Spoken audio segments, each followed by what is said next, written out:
Fáilte Rómh Muintir an Idirlín, and welcome to the Scottish Storytelling Centre here in Edinburgh. My name is Brian Thunder. I'm an Irish actor living in Edinburgh, and with me is poet J.L. Williams. We were to have historian Owen Dudley Edwards with us today, but unfortunately he's been detained by his ablutions. So he may come and join us later, and hopefully he'll make it. So we're going to take up now where Dublin has left off.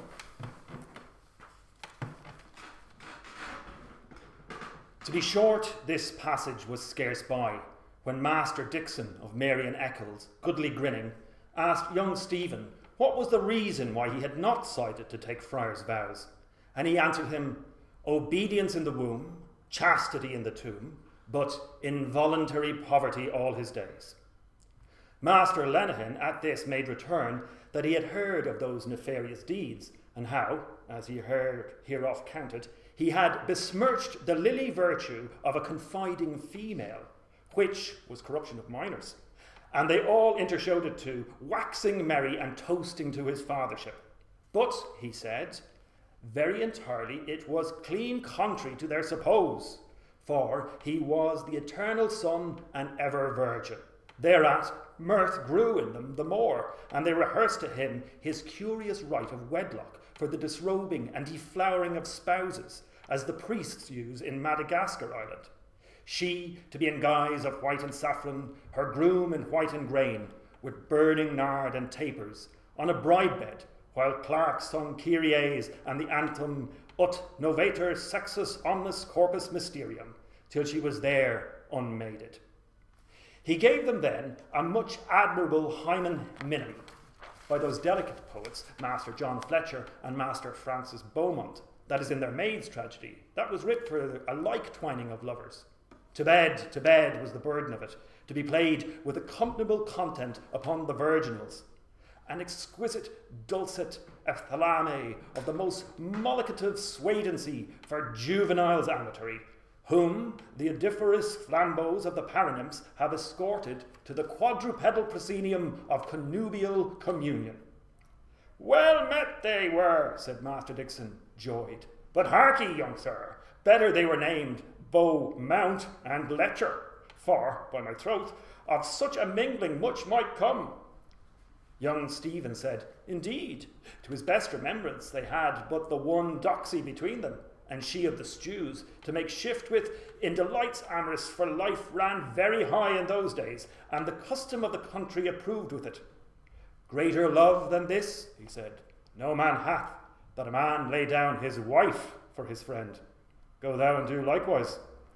Thus are words to that effect, said Zarathustra, sometime Regius Professor of French Letters to the University of Oxtail, nor breathed there ever that man to whom mankind was more beholden. Bring a stranger within thy tower, it will go hard, but thou wilt have the second best bed.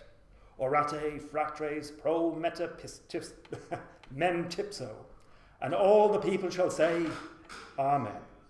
Remember ere in thy generations and thy days of old, how thou saidst little by me, and by my word, and broughtst in a stranger to my gates to commit fornication in my sight, and to wax fat and kick like Jesurim. Therefore hast thou sinned against the light, and hast made me, thy lord, to be the slave of servants. Return, return, Clan Millie, forget me not, O Milesian. Why hast thou done this abomination before me, that thou didst spurn me for a merchant of jallops, and didst deny me to the Roman and the Indian of dark speech, with whom thy daughters did lie luxuriously? Look forth now, my people, upon the land of behest, even from Horeb, and from Nebo, and from Pisgah, and from the horns of Hatton, unto a land flowing with milk and money. But thou hast suckled me with a bitter milk. My moon and my sun thou hast quenched forever, and thou hast left me alone forever in the dark ways of my bitterness. And with a kiss of ashes hast thou kissed my mouth.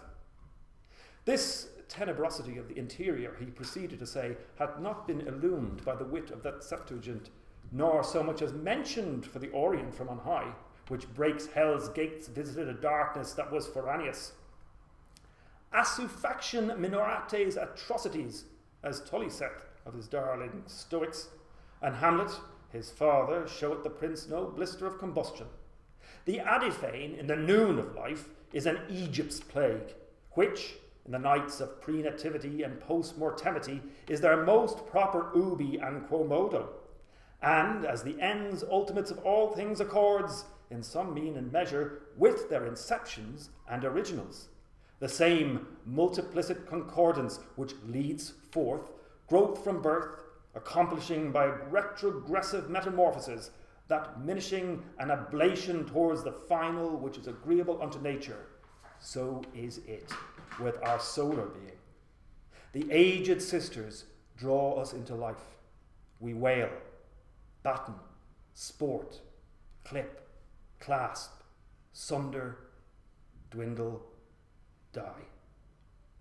Over us dead they bend. First saved from water of old Nile, among bulrushes a bed of fascicated wattles. At last, the cavity of a mountain, an occulted sepulchre amid the conclamation of the hill cat and the ossifrage. And, as no man knows the ubicity of his tumulus, nor to what purpose we shall thereby be ushered, nor whether to Tophet or to Edenville, in the like way is all hidden, when we would backward see from what region of remoteness the whatness of our who-ness hath fetched his whenceness. There too, Punch Costello roared out mainly Etienne chanson, but he loudly bid them, "Lo, wisdom hath built herself a house, this vast, majestic, long-stablished vault, the crystal palace of the Creator, all in apple pie order, a penny for him who finds the pea.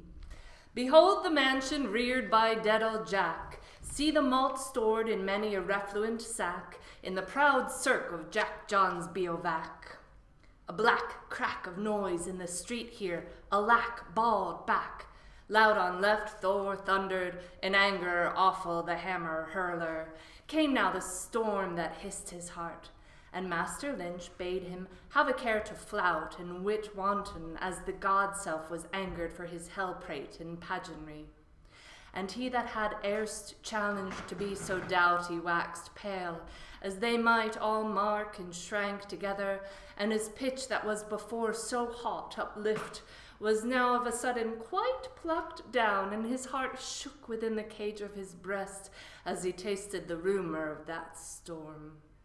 Then did some mock and some jeer, and Punch Costello fell hard again to his Yale, which Master Lenehan vowed he would do after, and he was indeed but a word and a blow on any the least colour. But the braggart boaster cried that old Nobodaddy was in his cups, it was much what indifferent, and he would not lag behind his lead. But this was only to dye his desperation, as cowed he crouched in Horn's hall. He drank indeed at one draught, to pluck up a heart of any grace, for it thundered long rumblingly over all the heavens, so that Master Madden, being godly certain whiles, knocked him on his ribs upon that crack of doom, and Master Bloom at the braggart's side spoke to him calming words to slumber his great fear, advertising how it was no other thing but a hubbub noise he heard, the discharge of fluid from the thunderhead, look you, having taken place, and all of the order of a natural phenomenon. But was young Boasthard's fear vanquished by Calmer's words? No, for he had in his bosom a spike named bitterness, which could not by words be done away. And was he then neither calm like the one, nor godly like the other? He was neither as much as he would have liked to be either. But could he not have endeavoured to have found again, as in his youth, the bottle holiness that then he lived withal? Indeed, not for grace was not there to find that bottle. Heard he then in that clap the voice of the god bring forth, or, what Calmer said, a hubbub of phenomenon? Heard? Why, he could not but hear, unless he had plugged up the tube understanding, which he had not done. For through that tube he saw that he was in the land of phenomenon, where he must for a certain one day die, as he was like the rest too, a passing show. And would he not accept to die like the rest and pass away? By no means would he, and make more shows according as men do with wives, which phenomenon has commanded them to do by the book law. Then wotted he not of that other land which is called Believe on me. That is the land of promise, which behooves to the King delightful, and shall be forever, where there is no death and no birth, neither wiving nor mothering, at which all shall come as many as believe on it. Yes, Pius had told him of that land, and Chaste had pointed him to the way, but the reason was that in the way he fell in with a certain whore of an eye-pleasing exterior, whose name, she said, is Bird in the Hand, and she beguiled him wrong ways from the true path by her flatteries, that she said to him as, "Oh, you pretty man, turn aside hither, and I will show you a brave place." And she lay at him so flatteringly that she had him in her grot, which is named Two in the Bush, or, by some learned, carnal concupiscence. This was it what all that company that sat there at commons in manse of mothers the most lusted after, and if they met with this whore Bird in the Hand, which was within all foul plagues, monsters, and a wicked devil, they would strain the last, but they would make it her and know her. For, regarding Believe on me, they said it was naught else but notion, and they could conceive no thought of it, for, first, Two in the Bush, whither she ticed them, was the very goodliest grot, and in it were 4 pillows, on which were 4 tickets, with these words printed on them: Pick-a-back, and Topsy-turvy, and Shamefaced, and Cheek-by-jowl, and Second, for that foul plague all-pox, and the monsters they cared not for them, for preservative had given them a stout shield of oxen gut, and Third, that they might take no hurt neither from offspring, that was that wicked devil by virtue of this same shield, which was named Kill-child. So were they all in their blind fancy, Mr. Cavil and Mr. Sometimes Godly, Mr. Ape Swill-ale, Mr. False Franklin, Mr. Dainty Dixon, young Bostard, and Mr. Cautious Comer, wherein, O wretched company, were ye all deceived, for that was the voice of the God that was in a very grievous rage, that he would presently lift his arm and spill their souls for their abuses, and their spillings done by them contrariwise to his word, which forth to bring brenningly biddeth. So, Thursday, 16th June, Patrick Dignam laid in clay of an apoplexy, and after hard drought, please God, rained. A bargeman coming in by water, a 50-mile or thereabout, with turf, saying, "The seed won't sprout, fields athirst, very sad coloured, and stunk mightily, the quags and toffs too. Hard to breathe, and all the quicks clean consumed without sprinkle this long while back, as no man remembered to be without. The rosy buds all gone brown and spread out blobs, and on the hills naught but dry flag and faggots that would catch at first fire. All the world saying, for aught they knew, the big wind of last February a year that did havoc the land so pitifully, a small thing beside this barrenness. But by and by, as said, this evening, after sundown, the wind setting in the west, biggish swollen clouds to be seen as the night increased, and the weather-wise pouring up at them, and some sheet lightnings at first, and after, past 10 o'clock, one great stroke with a long thunder. And in a brace of shakes, all scamper pell-mell within door for the smoking shower, the men making shelter for their straws with a clout or kerchief, women folk skipping off with kirtles catched up soon as the pour came. In Ely Place, Bagot Street, Duke's Lawn, thence through Merrion Green up to Hollis Street, a swash of water running that was before bone dry, and not one chair or coach or fiacre seen about. But no more crack after that first.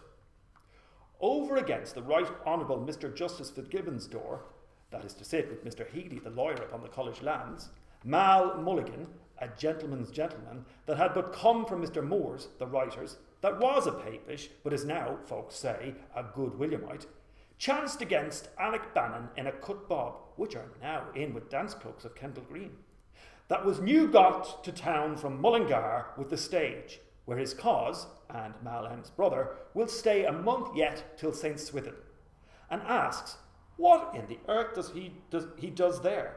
He bound home, and he to Andrew Horn's being stayed for to crush a cup of wine. So he said. We would tell him of a skittish heifer, big of her age, and beef to the heel, and all the while poured with rain, and so both together on to Horns. There, lay up Bloom of Crawford's Journal, sitting snug with a covey of wags, like branding fellows, Dixon June, scholar of my Lady of Mercy, Vin Lynch, a Scots fella, Will Madden, T. Lenehan, very sad for a racing horse he fancied, and Stephen D. Lay up Bloom there for a languor he had, but was now better, he having dreamed tonight a strange fancy of his dame, Mrs. Moll, with red slippers on in a pair of turkey trunks, which is thought by those in Ken to be for a change, and Mistress Purefoy, there, that got in through the pleading her belly, and now on the stools, poor body, 2 days past her term, the midwives sore put to it, and can't deliver, she queasy for a bowl of rice slop, that is a shrewd dryer of the insides, and her breath very heavy, more than good, and should be a bully boy from the Knox, they say, but God give her issue soon. 'Tis her 9th chick to live, I hear, and Lady Day bit off her last chick's nails, that was then a 12-month, and with other 3 all breastfed that died, written out in fair hand in the King's Bible. Her hub, 50-odd, and a Methodist, but takes the sacrament, and is to be seen any fair Sabbath with a pair of his boys off Bullock Harbour, dapping on the Sound with a heavy braked reel, or in a punt he has, trailing for flounder and pollock, and catches a fine bag, I hear. In some, an infinite great fall of rain, and all refreshed, and will much increase the harvest. Yet those in Ken say, after wind and water, fire shall come, for a prognostication of Malachi's almanac. And I hear that Mr. Russell has done a prophetical charm of the same gist out of the Hindustanish from his Farmer's Gazette. To have 3 things in all, but this is a mere fetch without bottom of reason for old crones and bairns. Yet sometimes they are found in the right guess with their queerities, no telling how. With this came up Lenehan to the feet of the table to say how the letter was in that night's Gazette, and he made a show to find it about him, for he swore with an oath that he had been at pains about it. But on Stephen's persuasion he gave over to search, and was bidden to sit near, by which he did mighty brisk. He was a kind of sport gentleman that went for a merry Andrew or honest pickle, and what belonged of women, horseflesh, or hot scandal, he had it pat. To tell the truth, he was mean in fortunes, and for the most part hankered about the coffee houses and low taverns with crimps, ostlers, bookies, pallsmen, runners, flat caps, waistcoateers, ladies of bagnio, and other rogues of the game, or with a chanceable catchpole, or a tipstaff, often at nights, till broad day, of whom he picked up between his sack possets much loose gossip. He took his ordinary at a boiling cook's, and if he had but gotten into him a mess of broken victuals, or a platter of tripes with a bare tester in his purse, he could always bring himself off with his tongue, some randy quip he had from a punk or whatnot, that every mother's son of them would burst their sides. The other, Costello that is, hearing this talk, asked, was it poetry or a tale? Faith, no, he says. Frank, that was his name. 'Tis all about Kerry cows that are to be butchered along of the plague. But they can go hang, he says with a wink. For me with their bully beef, a pox on it. There's as good fish in this tin as ever came out of it. And very friendly, he offered to take of some salty sprats that stood by, which he had eyed wishfully in the meantime, and found the place which was indeed the chief design of his embassy, as he was sharp set. Morto vache, says Frank then, in the French language that had been indentured to a brandy shipper that has a wine lodge in Bordeaux, and he spoke French like a gentleman too. From a child, this Frank had been a donut that his father, a Edinburgh, who could ill keep him to school to learn his letters and the use of the globes, matriculated at the university to study the mechanics. But he took the bit between his teeth like a raw colt, and was more familiar with the justiciary and the parish beadle than with his volumes. One time he would be a play actor, then a sutler or a welsher, then naught would keep him from the bear pit and the cocking main. Then he was for the ocean sea, or to foot it on the roads with the Romany folk, kidnapping a squire's heir by favour of moonlight, or fecking maids' linen, or choking chickens behind a hedge. He had been off as many times as a cat has lives, and back again with naked pockets, as many more to his father, the head borough, who shed a pint of tears as often as he saw him. What, says Mr. Leopold, with his hands across? That was earnest to know the drift of it. Will they slaughter all? I protest, I saw them, but this day morning going to the Liverpool boat, says he, I can scarce believe 'tis so bad, says he. And he had experience of the like brood beasts and of springers, greasy hoggets, and weather wools, having been some years before actuary for Mr. Joseph Cuff, a worthy salesmaster that drove his trade for livestock in meadow auctions hard by Mr. Gavinlow's yard in Prussia Street. I question with you there, says he, more like 'tis the hoose or the timber tongue.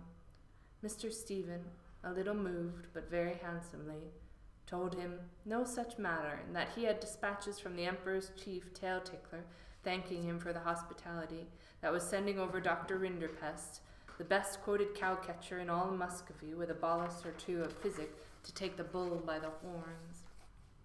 Come, come, says Mr. Vincent, plain dealing. He'll find himself on the horns of a dilemma if he meddles with a bull that's Irish, says he. Irish by name and Irish by nature, says Mr. Stephen, and he sent the ale purling about. An Irish bull in an English china shop. I conceive you, says Mr. Dixon. It is that same bull that was sent to our island by Farmer Nicholas, the bravest cattle breeder of them all, with an emerald ring in his nose. True for you, says Mr. Vincent across the table, and a bullseye into the bargain, says he, and a plumper and a portlier bull, says he, never shit on Shamrock. He had horns galore, and a coat of gold, and a sweet smoky breath coming out of his nostrils, so that the women of our island, leaving dough balls and rolling pins, followed after him, hanging his bulliness in daisy chains. What for that, says Mr. Dixon, but before he came over Farmer Nicholas, that was a eunuch, had him properly gelded by a college of doctors who were no better off than himself. So be off now, says he, and do all my cousin German the Lord Harry tells you, and take a farmer's blessing. And with that he slapped his posteriors very soundly. But the slap and the blessing stood him friend, says Mr. Vincent, for to make up he taught him a trick worth two of the other, so that maid, wife, abbess, and widow to this day affirm that they would rather any time of the month whisper in his ear in the dark of a cowhouse, or get a lick on the nape from his long, holy tongue, than lie with the finest strapping young ravisher in the four fields of all Ireland. Another then put in his word. And they dressed him, says he, in a point shift and petticoat with a tippet and girdle and ruffles on his wrists, and clipped his forelock and rubbed him all over with spermaceti oil, and built stables for him at every turn of the road with a gold manger in each, full of the best hay in the market, so that he could doss and dun to his heart's content. But this time the father of the faithful, for so they called him, was grown so heavy that he could scarce walk to pasture. To remedy which our cousining dames and damsels brought him his fodder in their apron laps, and as soon as his belly was full he would rear up on his hindquarters to show their ladyships a mystery, and roar and bellow out of him in bull's language, and they all after him. Aye, says another, and so pampered was he, that he would suffer naught to grow in all the land but green grass for himself, for that was the only colour to his mind. And there was a board put up on a hillock in the middle of the island with a printed notice saying, By the Lord Harry, green is the grass that grows on the ground. And, says Mr. Dixon, if ever he got scent of a cattle raider in Roscommon, or the wilds of Connemara, or a husbandman in Sligo that was sowing as much as a handful of mustard or a bag of rapeseed, out he rung amuck over half the countryside, rooting up with his horns whatever was planted, and all by Lord Harry's orders. There was bad blood between them at first, says Mr. Vincent, and the Lord Harry called Farmer Nicholas all the old nicks in the world, and an old whoremaster that kept 7 truls in his house, and I'll meddle in his matters, says he. I'll make that animal smell hell, says he, and with the help of that good pizzle my father left me. But one evening, says Mr. Dixon, when the Lord Harry was cleaning his royal pelt, to go to dinner after winning a boat race. He had spade oars for himself, but the first rule of the course was that the others were to row with pitchforks.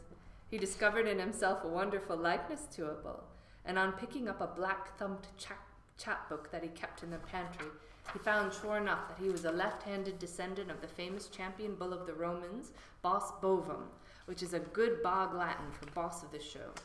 After that, says Mr. Vincent, the Lord Harry put his head into a cow's drinking trough in the presence of all his courtiers, and pulling it out again, told them all his new name.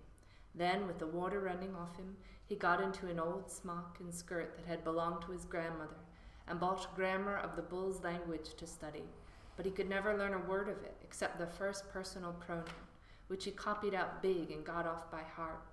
And if ever he went out for a walk, he filled his pockets with chalk to write it up on what took his fancy, the side of a rock, or a tea-house table, or a bale of cotton, or a cork float. In short, he and the Bull of Ireland were soon as fast friends as an arse and a shirt.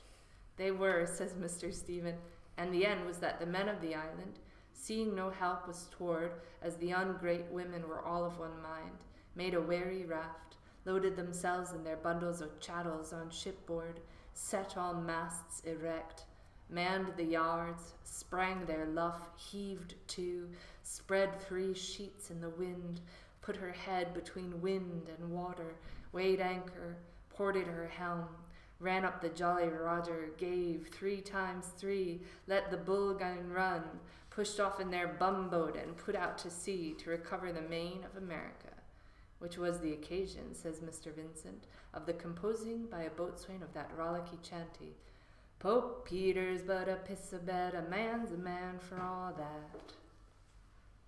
Our worthy acquaintance, Mr. Malachi Mulligan, now appeared in the doorway, as the students were finishing their apologue, accompanied with a friend whom he had just rencountered, a young gentleman, his name, Alec Bannon, who late come to town, it being his intention to buy a colour or a cornetcy in the fencibles and list for the wars. Mr. Mulligan was civil enough to express some relish of it, all the more as it jumped with a project of his own for the cure of the very evil that had been touched on, whereat he handed round to the company a set of pasteboard cards which he had had printed that day at Mr. Quinnell's, bearing a legend printed in fair italics, Mr. Malachi Mulligan, fertilizer and incubator, Lambay Island. His project, as he went on to expound, was to withdraw from the round of idle pleasures, such as from the chief business of Sir Fopling Popinjay and Sir Milksop Quidnunc in town, and to devote himself to the noblest task for which our bodily organism had been framed. Well, let's hear of it, good my friend, said Mr. Dixon. I make no doubt it smacks of wenching. Come, be seated both. 'Tis as cheap sitting as standing.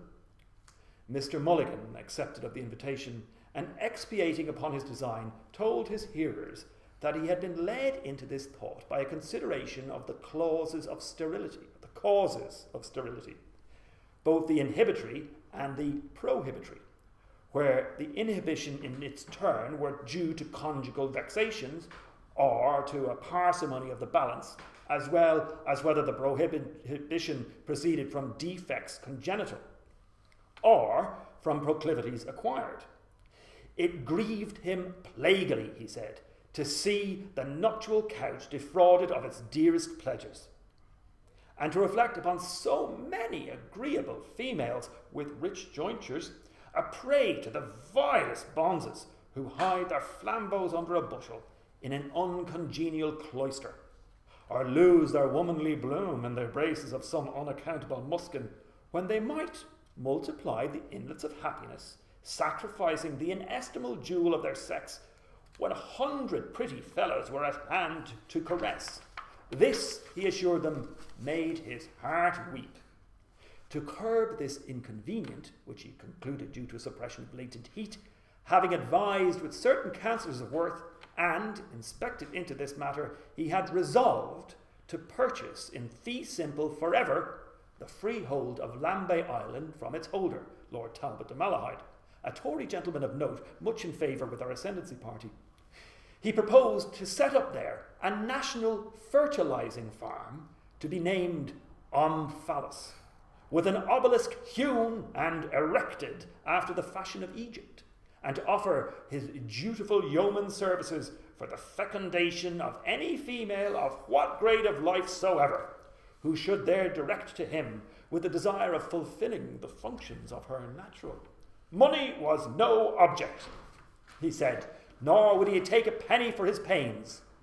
The poorest kitchen wench no less than the opulent lady of fashion, if so be their constructions and their tempers were warm persuaders for their petitions, would find in him their man.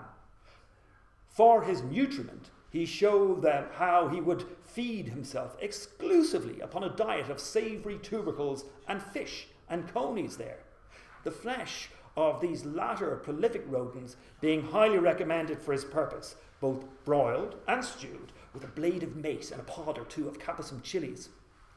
After this homily, which he delivered with much warmth of asseveration, Mr. Mulligan, in a trice, put off from his hat a kerchief, which he had shielded it.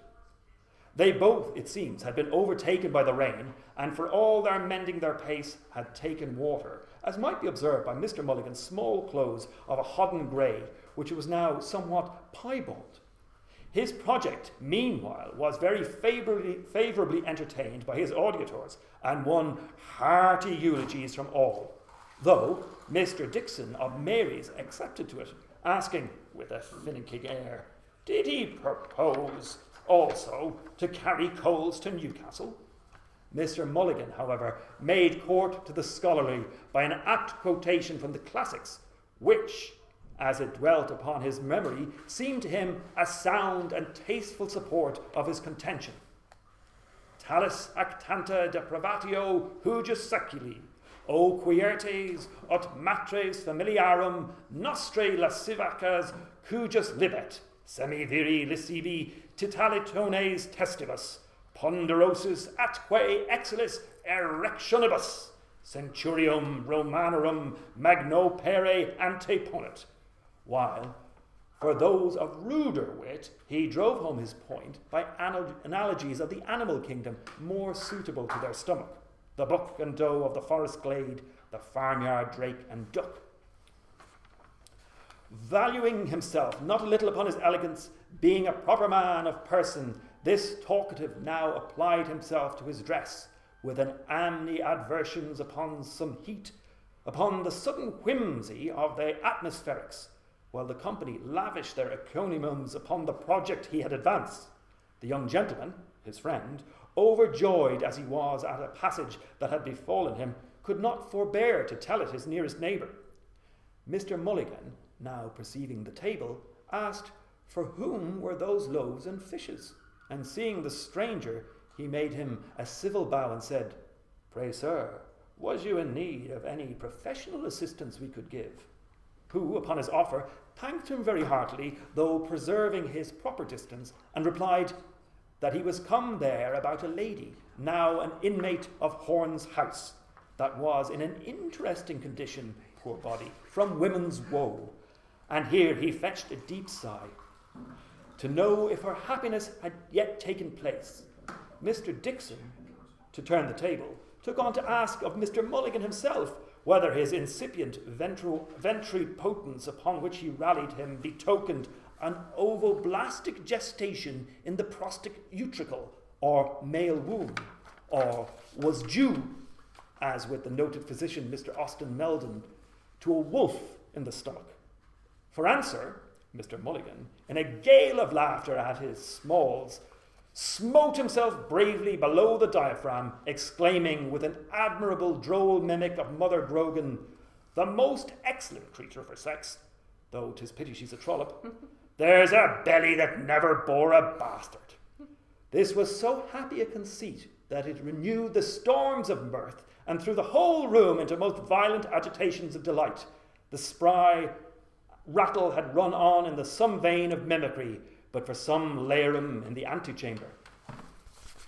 Now, Owen Dudley Edwards has joined us, so we're just going to move across and let him get into the camera frame.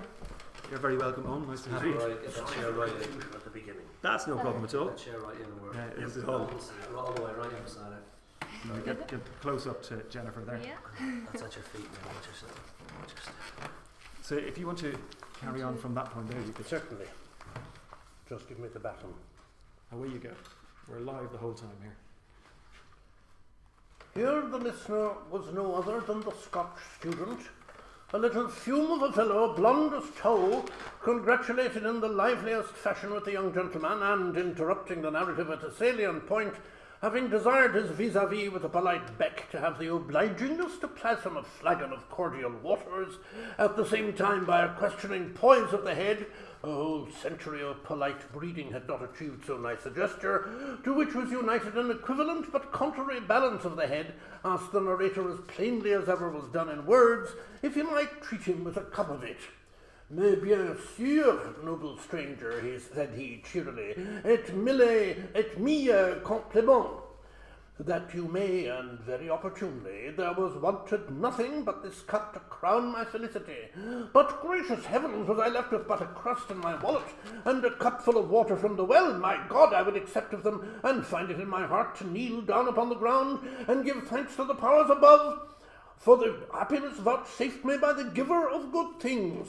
With these words he approached the goblet to his lips, took a complacent draught of the cordial, slicked his hair, and, opening his bosom, out popped a locket that hung from a silk riband, that very picture which he had cherished ever since her hand had wrote therein, gazing upon those features of the world of tenderness.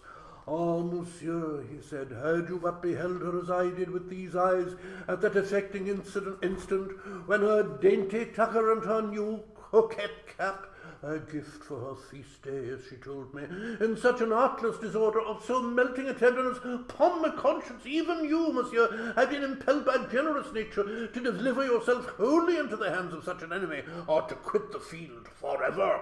I declare I was never so touched in all my life. God, I thank thee as the author of my days. Thrice happy will he be whom so amiable a creature will bless with her favours. A sigh of affection gave eloquence to these words, and having replaced the locket in his bosom, he wiped his eye and sighed again. Beneficent disseminator of blessings to all thy creatures, how great and universal must be that sweetest of all of thy tyrannies, which can hold in thrall the free and the bond, the simple swain and the polished coxcomb, the lover in the heyday of reckless passion, and the husband of maturer years. But indeed, sir, I wander from the point. How mingled and imperfect are all our sublunary joys. Maledicity, would to God that foresight would remember me to take my cloak along. I could weep to think of it. Then, though it had poured 7 showers, we were neither of us a penny the worse. But beshrew me, he cried, clapping hand to his forehead, tomorrow will be a new day, and 1,000 thunders. I know of a marchand de capote, Monsieur points from, whom I can have for a livre, as snug as a cloak of the French fashion, as ever kept a lady from wetting. Tut, tut, cries le fondateur, le fécondateur, tripping in, my friend Monsieur Moore, that most accomplished traveller. I have just cracked a half bottle avec lui in a circle of the best wits of the town, is my authority that in Cape Horn, ventre biche, they have a rain that will wet through any, even the stoutest cloak. A drenching of that violence, he tells me, sans blague, has sent more than one luckless fellow in good earnest post-haste to another world. Pooh! A livre, cries Monsieur Lynch. The clumsy things are dear at a sou. One umbrella, were it no bigger than a fairy mushroom, is worth 10 such stopgaps. No woman of any wit would wear one.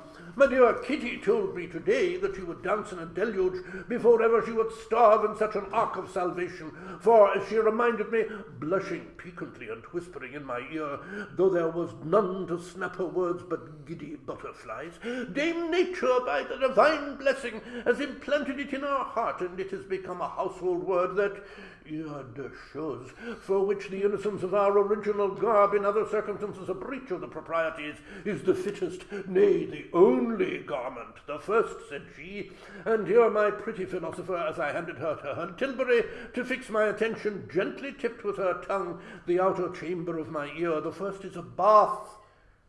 But at this point a bell tinkling in the hall cut short a discourse which promised so bravely for the enrichment of our store of knowledge. Amid the general vacant hilarity of the assembly, a bell rang, and while we were all conjecturing what might be the cause, Miss Callan entered, and having spoken a few words in a low tone to young Mr. Dixon, retired with a professional bow to the company. The presence, even for a moment, among a party of debauchees of a woman endued with every quality of modesty, and not less severe than beautiful, refrained the humorless sallies, even of the most licentious. But her departure was the signal for an outbreak of ribaldry. "Strike me silly," said Costello, a low fellow who was fuddled. "A monstrous fine bit of cow-flesh. I'll be warned she has rendezvoused you. What, you dog? Have you a way with them? Gad's bud." "Immensely so," said Mr. Lynch. "The bedside manner it is that they use in the Mater Hospital. Demi, does not Dr. O'Gargle chuck the nuns there under the chin? As I looked to be saved, I had it from my Kitty, who had been ward-maid there any time these 7 months. Laws of mercy, doctor," cried the young blood in the primrose vest, feigning a womanish simper and immodest squirmings of his body. "How you do tease a body! Drat the man! Bless me, I'm all of a wibbly-wobbly. Why, you're as bad as dear little Father Cantasikism. That you are. May this pot of 4 half choke me," cried Costello, "if she ain't in the family way. I knows a lady who's got a white swelling quick as I claps eyes on her." The young surgeon, however, rose and begged the company to excuse his retreat, as the nurse had just then informed him that he was needed in the ward. Merciful Providence had been pleased to put a period to the sufferings of the lady, who was enceinte, which she had borne with a laudable fortitude, and she had given birth to a bouncing boy. "I want patience," said he, "with those who, without wit to enliven or learning to instruct, revile an ennobling profession which, saving the reverence due to the deity, is the greatest power for happiness upon the earth. I am positive when I say that if need were, I could produce a cloud of witnesses to the excellence of our noble exercitations, which, so far from being a byword, should be a glorious incentive in the human breast. I cannot away with them. What? Malign such a one, the amiable Miss Callan, who in the lustre of her own sex and the astonishment of ours, and at an instant the most momentous that can befall a puny child of clay, perish the thought. I shudder to think of the future of a race where the seeds of such manners have been sown, and where no right reverence is rendered to mother and maid in the house of Horn." Having delivered himself of this rebuke, he saluted those present on the by, and repaired to the door. A murmur of approval arose on the by, and from all, and some of her ejecting the low soaker without more ado, a design which would have been effected, nor would he have received more than his bare deserts had he not abridged his transgression by affirming with a horrid imprecation, for he swore a round hand, that he was as good a son of the true fold as ever drew breath. "Stab me vital," said he, "them was always the sentiments of honest Frank Costello, for which I was bred up most particular to honour thy father and thy mother, that had the best hand to a roly-poly or a hasty pudding, as you ever see, what I always looks back on with a loving heart." To revert to Mr. Bloom, who, after his first entry, had been conscious of some impudent mocks, which he, however, had borne with being the fruits of that age, upon which it is commonly charged that it knows not pity. The young sparks, it is true, were as full of extravagancies as overgrown children. The words of their tumultuary discussions were difficultly understood and not often nice.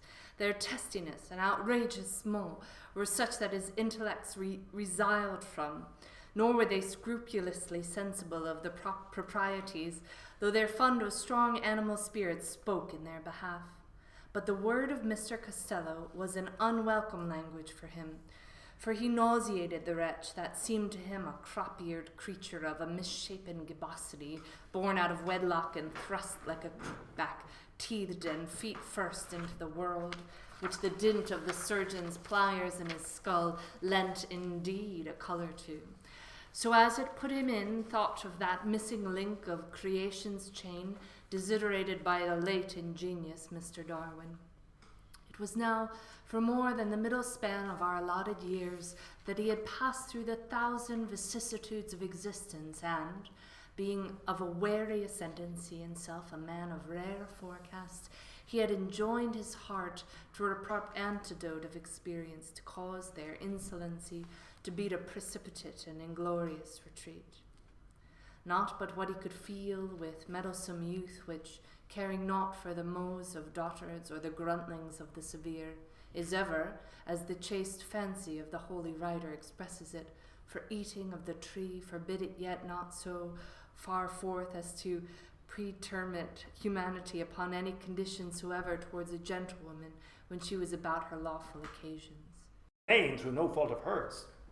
The dressy young blade said it was her husband that put her in that expectation, or at least it ought to be, unless she were another Ephesian matron. I must acquaint you, Mr. Carruthers, said, clapping on the table so as to evoke a resonant comment of emphasis. Old Glory Alaruderum was around again today, an elderly man with Dunderees, preferring through his nose a request to have a word with Wilhelmina, my life, as he calls her. I bade him hold himself in readiness for that event, would burst anon. Slife, I'll be round with you. I cannot but extol the virile potency of the old bucko that could still knock another child out of her. All fell to praising of it, each after his own fashion, though the same young blade held with his former view that another than her conjugal had been the man in the gap, a clerk in orders, a link boy virtuous, or an itinerant vendor of articles needed in every household. Singular communed the guest with himself.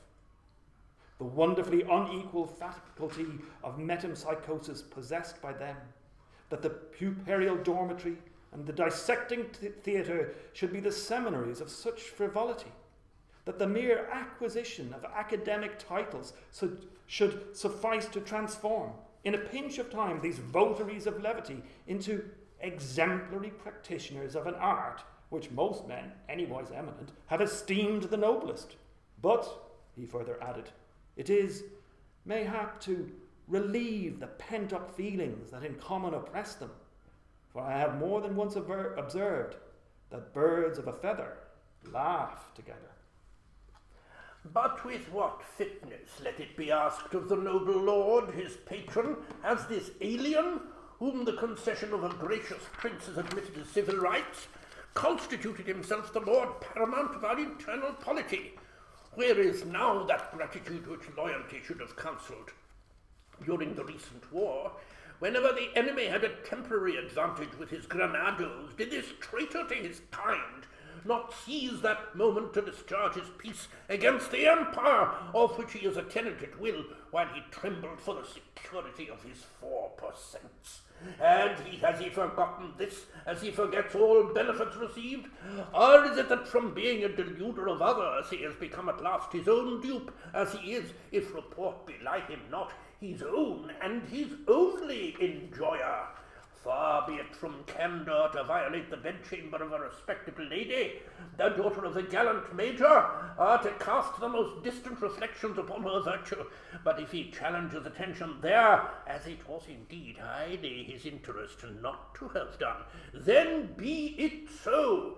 Unhappy woman, she has been too long, too persistently denied her legitimate prerogatives to listen to his objurgations with any other feeling than the derision of the desperate. He says this as censor of morals, a very pelican in his piety, who did not scruple, oblivious of the ties of nature, to attempt illicit intercourse with a female domestic drawn from the lowest strata of society.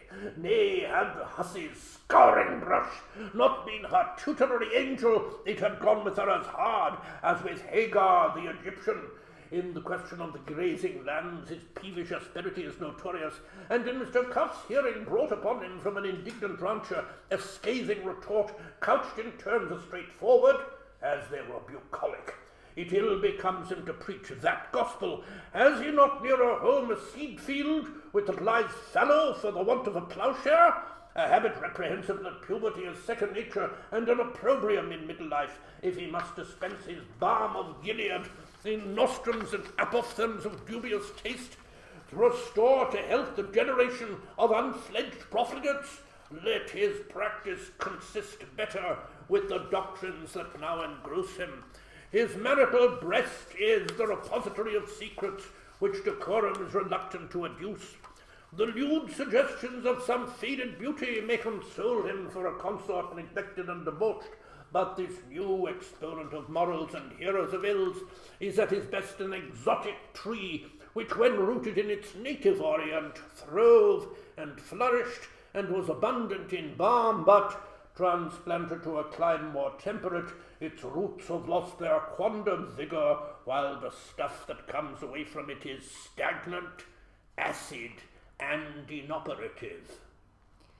The news was imparted with a circumspection recalling the ceremonial usages of the sublime port by the second female infirmarian, the junior medical officer in residence, who in his turn announced to the delegation that an heir had been born. When he had betaken himself to the women's apartment to assist at the prescribed ceremony of the afterbirth, in the presence of the Secretary of State for Domestic Affairs and the members of the Privy Council, silent in unanimous exhaustion and approbation, the delegates, chafing under the length and solemnity of their vigil and hoping that the joyful occurrence would palliate a license which the simultaneous absence of Abigail and officer rendered the easier, broke out at once into a strife of tongues. In vain, the voice of Mr. Canvasser Bloom was heard endeavouring to urge, to mollify, to refrain. The moment was too propitious for the display of that discursiveness which seemed the only band of union among tempers so divergent. Every phase of the situation was successively eviscerated. The prenatal repugnance of uterine brothers, the caesarean section, posthumity with respect to the father and, that rarer form, with respect to the mother, the fratricidal case known as the child's murder and rendered memorable by the impassioned plea of Mr. Advocate Bush, which secured the acquittal of the wrongfully accused, the rights of primogeniture and king's bounty touching twins and triplets, miscarriages and infanticides, simulated or dissimulated, the acardiac fetus in fetu, aprosopia due to a congestion, the agnathia of certain chinless Chinamen, cited by Mr. Candidate Mulligan, in consequence of defective reunion of the maxillary knobs along the medial line, so that, as he said, one ear could hear what the other spoke. The benefits of anesthesia or twilight sleep, the prolongation of labor pains in advanced gravidancy by reason of pressure on the vein, the premature relentment of the amniotic fluid, as exemplified in the actual case, with consequent perils of sepsis to the matrix, artificial insemination by means of syringes, involution of the womb consequent upon the menopause, the problem of the perpetration of the species in the case of females impregnated by delinquent rape, that distressing manner of delivery called by the Brandenburgers Sturzgeburt, the recorded instances of multigeminal, twin-kindled, and monstrous births conceived during the catamenic period or of consanguineous parents. In a word, all the cases of human nativity which Aristotle had classified in his masterpiece with chromolithographic illustrations. The gravest problems of obstetrics and forensic medicine were examined with as much animation as the most popular beliefs on the state of pregnancy, such as the forbidding to a gravid woman to step over the country stile lest, by her movement, the navel cord should strangle her creature, and the injunction upon her, in the event of a yearning, ardently and ineffectually entertained, to place her hand against that part of her person which long usage has consecrated as the seat of castigation. The abnormalities of hair lip, breast mole, supernumerary digits, negro's inkle, strawberry mark, and port wine stain were alleged by one as a prima facie and natural hypothetical explanation of those swine-headed, the case of Madame Grisel Stevens was not forgotten, or dog-haired infants occasionally born. The hypothesis of a plasmic memory, advanced by the Caledonian envoy and worthy of the metaphysical traditions of the land he stood for, envisaged in such cases an arrest of embryonic development at some stage antecedent to the human. An outlandish delegate sustained against both these views, which such heat as almost carried conviction, the theory of copulation between women and the males of brutes, his authority being his own avouchment in support of fables such as that of the Minotaur, which the genius of the elegant Latin poet has handed down to us in the pages of his Metamorphoses. The impression made by his words was immediate but short-lived. It was effaced as easily as it had been evoked by an allocution from Mr. Candidate Mulligan in that vein of pleasantry which none better than he knew how to effect, postulating as the supremest object of desire a nice, clean old man. Contemporaneously, a heated argument having arisen between Mr. Delegate Madden and Mr. Candidate Lynch regarding the judicial and theological dilemma in the event of one Siamese twin predeceasing the other, the difficulty by mutual consent was referred to Mr. Canvasser Bloom for instant submittal to Mr. Coadjutor Deacon Daedalus, hitherto silent, whether the better to show by preternatural gravity that curious dignity of the garb with which he was invested, or in obedience to an inward voice, he delivered briefly, and as some thought perfunctorily, the ecclesiastical ordinance forbidding man to put asunder what God has joined. But Malachi's tale began to freeze them with horror. He conjured up the scene before them. The secret panel beside the chimney slid back, and in the recess appeared Haynes. Which of us did not feel his flesh creep? He had a portfolio full of Celtic literature in one hand, in the other a file marked poison. Surprise, horror, loathing were depicted on all faces, while he eyed them with a ghastly grin. I anticipated some such reception, he began with an eldritch laugh, for which, it seems, history is to blame. Yes, it is true. I am the murderer of Samuel Childs, and how am I punished? The Inferno has no terrors for me. This is the appearances on me. Tearing ages, what way would I be resting at all? He muttered thickly. And I tramp in Dublin this while back with my share of songs, and himself after me, the like of Salt or a bull o' Wurris. My hell and Ireland's is in this life. It is what I try to obliterate. It is what I try to obliterate my crime, distractions, rogue shooting, the Erse language. He recited some. Laudanum. He raised the file to his lips. Camping out in vain. His spectre stalks me. Dope is me only hope. Ah, destruction, the Black Panther. With a cry, he suddenly vanished, and the panel slid back. Meet me at Westland Row Station at 11:10. He was gone. Tears gushed from the eyes of the dissipated host. The seer raised his hands to heaven, murmuring, "The vendetta of Manannán." The sage repeated, "Lex talionis." The sentimentalist is he who would enjoy without incurring the immense debtorship for a thing done.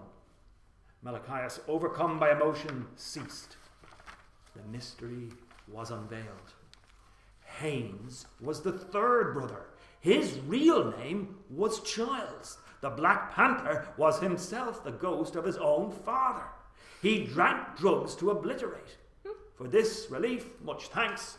The lonely house by the graveyard is uninhabited. No soul will live there. The spider pitches her web in the solitude. The nocturnal rat peers from his hole. A curse is on it. It is haunted. Murderer's ground. What is the age of the soul of man? As she hath the virtue of the chameleon to change her hue at every new approach, to be gay with the merry and mournful with the downcast, so too is her age changeable as her mood. No longer is Leopold, as he sits there, ruminating, chewing the cud of reminiscence, that stage agent of publicity and holder of a modest substance in the funds. He is young Leopold, as in a retrospective arrangement, a mirror within a mirror. Hey, presto, he beholdeth himself. That young figure of then is seen precociously manly, walking on a nipping morning from the old house in Clanbrassil Street to the high school, his book satchel on him bandolier-wise, and in it a goodly hunk of wheaten loaf, a mother's thought. Or is it the same figure, a year or so gone over, in his first hard hat? Ah, that was a day, already on the road, a full-fledged traveller for the family firm, equipped with an order book, a scented handkerchief, not for show only, his case of bright trinket-ware, alas, a thing now of the past, and a quiver full of compliant smiles for this or that half-won housewife, reckoning it out upon her fingertips, for a budding virgin, shyly acknowledging, but the heart, tell me, his studied baise-moi. The scent, the smile, but more than these, the dark eyes, and oleaginous address brought home at duskfall many a condition to the head of the firm, seated with Jacob's pipe, after like labours in the paternal ingle. A meal of noodles, you may be sure, is a-heating, reading through round horned spectacles some paper from the Europe of a month before. But hey, presto! The mirror is breathed on, and the young knight-errant proceeds, shrivels to a tiny speck within the midst. Now he is himself paternal, and these about him might be his sons. Who can say? The wise father knows his own child. He thinks of a drizzling night in Hatch Street, hard by the bonded stores there at the first. Together, she is a poor waif, a child of shame, yours and mine, and of all for a bare shilling and her luck penny. Together they hear the heavy tread of the watch as two rain-caped shadows pass the new Royal University. Bridie Kenny! He will never forget the name, ever remember the night, first night, the bride night.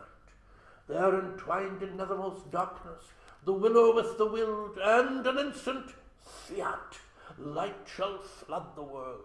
Did heart leap to heart? Nay, fair reader, in a breath 'twas done, but hold back, it must not be. In terror the poor girl flees away through the murk. She is the bride of darkness, a daughter of night. She dare not bear the sunny golden babe of day. No, Leopold, name and memory solace thee not. That youthful illusion of thy strength was taken from thee, and in vain. No son of thy loins is by thee. There is none now to be for Leopold, what Leopold was for Rudolph. The voices blend and fuse in clouded silence, silence that is the infinite of space.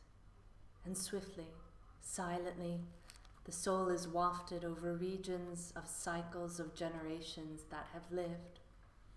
A region where grey twilight ever descends, never falls on wide sage-green pasture fields, shedding her dusk, scattering a perennial dew of stars. She follows her mother with ungainly steps, a mare leading her filly foal. Twilight phantoms are they, yet molded in prophetic grace of structure, slim, shapely haunches, a supple, tendinous neck, the meek, apprehensive skull. They fade, sad phantoms. All is gone. Agendath is a wasteland, a home of screech owls and the sand-blind Upupa.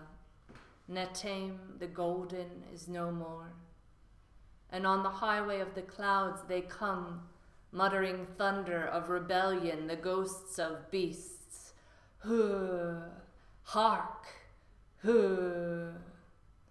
Parallax stalks behind and goads them, the lancinating lightnings of whose brow are scorpions.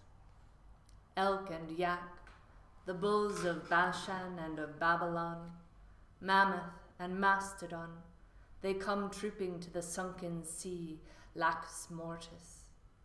Ominous, revengeful, zodiacal host, they moan passing upon the clouds, horned and capricorned, the trumpeted with the tusked, the lion made,